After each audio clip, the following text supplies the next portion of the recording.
E aí? Bem-vindos ao podcast do Transforma Trader. Aquele espaço para a gente te ajudar a ser Mais esperto que o gráfico. Hoje a gente vai mergulhar num tema, assim, essencial para quem investe ou tá só pensando em começar, né? isso aí, a tal da tolerância ao risco. E a nossa base hoje é um artigo muito bom do Rodrigo Marques, lá do Transforma Trader. Exato. Investir é super importante para construir patrimônio, pensar na aposentadoria, talvez comprar a casa, mas não dá para fechar o olho para os riscos, né? De jeito nenhum. Entender o quanto de risco a pessoa está disposta a correr e, mais importante, o quanto ela pode correr, financeiramente falando, é o primeiro passo para não fazer besteira. Total, porque, né, não adianta só querer ganhar rios de dinheiro se a gente vai perder o sono com qualquer balanço do mercado. Exatamente. O artigo do Rodrigo ajuda a gente a pensar sobre isso. Legal. Então, como é que a gente começa a mapear essa tolerância? Quais são os pontos que o Rodrigo levanta? Olha, ele destaca alguns fatores bem importantes. O primeiro, talvez o mais comum, seja a idade. Ah, sim. Mais jovem, mais tempo para recuperar. Mas não só isso. O ponto dele é interessante.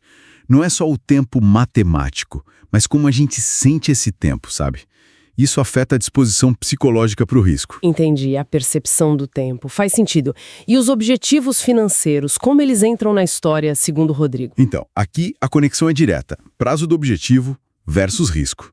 Para aposentadoria, que está lá longe, Aham. dá para pensar em algo com mais risco, talvez. Agora, se for para juntar a grana para a entrada do AP no ano que vem, Aí a história é outra, né? completamente, muito mais conservador. O fundamental é ter claro o porquê do investimento. Perfeito. O artigo fala também da experiência prévia com investimentos, né? Como ele vê isso. Quem já levou uns tombos fica com mais medo. O Rodrigo diz que isso varia bastante, sabe? Para alguns, a experiência traz mais, digamos, tranquilidade com a volatilidade. Já viu aquilo acontecer, né? Sei. Mas para outros pode gerar um certo trauma, sim, e aí a pessoa fica super conservadora. O ponto é entender como a sua experiência moldou a sua visão de risco. Não tem regra única. Interessante essa visão. E claro, tem a situação financeira. Pelo que li, o Rodrigo dá um peso bem grande para isso. Sim, total. Ele argumenta que essa é talvez a âncora principal.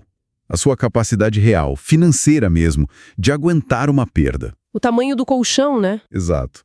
Isso limita muito a disposição psicológica de arriscar. Quem tem mais folga pode escolher se arriscar mais. Quem está com a grana contada, bom, aí tem que ser mais prudente, não adianta. Claríssimo. Deu para pegar bem os fatores para a gente se autoavaliar. Agora, como o artigo conecta esse perfil de risco com os investimentos em si? Ações, fundos... Conecta direto. O artigo repassa os clássicos, né? Ações, alto potencial, mas alta volatilidade também, risco maior. Ok. Títulos, geralmente mais estáveis, menos risco que ações, mas depende muito de quem está emitindo esse título. Desde o Tesouro Selic super seguro até uma debênture mais apimentada. Isso. Fundos mútuos ajudam a diversificar, o que é bom para diluir o risco de uma coisa só, mas claro, ainda tem o risco do mercado embutido. Certo. E imóveis. Risco considerado moderado, pode dar retorno legal, mas está ligado ao mercado imobiliário, à economia, e a liquidez às vezes é um problema. Entendi. A ideia do Rodrigo é que não tem almoço grátis, né? Todo investimento tem seu risco. Só muda o tipo. Perfeito. É isso. E para avaliar esses riscos na prática, antes de colocar a grana, o artigo dá alguma dica de ferramenta ou método? Dá sim. Ele menciona algumas abordagens importantes, tipo a análise fundamental, que é olhar a saúde da empresa, os números. Ver se a empresa é boa mesmo. Isso. Tem a análise técnica, que foca mais nos gráficos, nos padrões de preço. Tentando ser mais esperto que o gráfico. Exatamente. E ele fala também do teste de estresse, que é simular uns cenários bem ruins para o mercado para ver como a carteira aguentaria o tranco. Interessante. Mas olha, o Rodrigo reforça uma coisa: nenhuma ferramenta faz milagre sozinha. E para muita gente, conversar com um profissional, um planejador financeiro, pode ajudar muito a ter uma visão de fora. Boa dica. E um ponto que o artigo parece bater bastante na tecla. Definir a tolerância ao risco não é uma foto, é um filme, certo? Não é estático. De jeito nenhum. Acho que esse é um dos recados mais fortes do Rodrigo, sabe? A necessidade de revisar e ajustar sempre. A vida da gente muda. Renda, emprego, família. Exato. E o mercado também muda o tempo todo. Sua tolerância hoje pode não ser a mesma daqui a 1 ano ou 5. A carteira tem que acompanhar isso. Reavaliar, ver se a diversificação ainda faz sentido. É crucial. Então, para a gente amarrar tudo, o grande lance é se conhecer, entender seu perfil de risco, usando esses fatores que o Rodrigo apontou, para aí sim montar uma carteira que funcione para os seus objetivos e te deixe dormir em paz. Perfeitamente. E usar a diversificação como ferramenta inteligente para gerenciar esse risco todo. Mas o mais importante é encarar como um processo contínuo, sabe?